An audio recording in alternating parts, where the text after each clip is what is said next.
Everett with a national news briefing.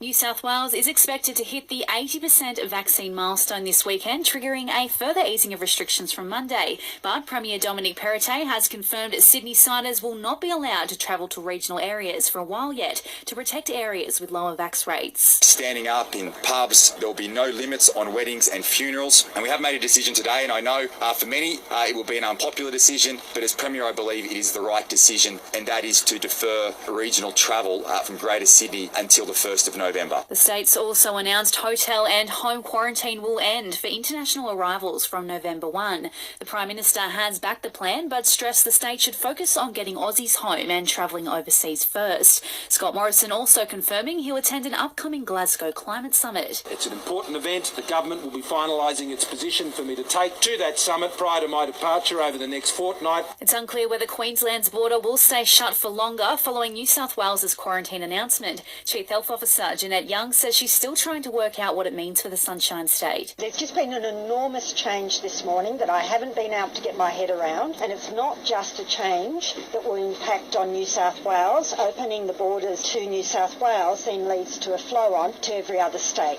And Hobart and southern Tasmania will enter a snap 3-day lockdown in about an hour's time. It comes after a COVID-positive man escaped hotel quarantine and spent about 18 hours in the community. Open your ears to a new world of audio, radio, podcasts, music and news. Catch Carrie and Tommy and much more on Listener. Download the new app and listen for free. With the trade period done and dusted, AFL clubs are now turning their attention to the national draft. Lee Montagna says the Bulldogs managed to add some extra depth in defence. I think the winners for me were the Western Bulldogs. I think Tim O'Brien is a perfect acquisition for what they needed. We know they're not very far away at all from winning a flag. And Tasmania's unfolding COVID situation has delayed the start of this afternoon's domestic one-dayer against WA. Police had to check that none of the Tassie players had visited an exposure site in Hobart.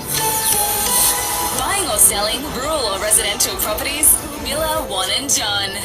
This is SAFM weather. Partly cloudy skies on the Limestone coast this evening as we drop to 4 degrees overnight. Tomorrow, possible showers and 16. Sunday, possible showers again, 17.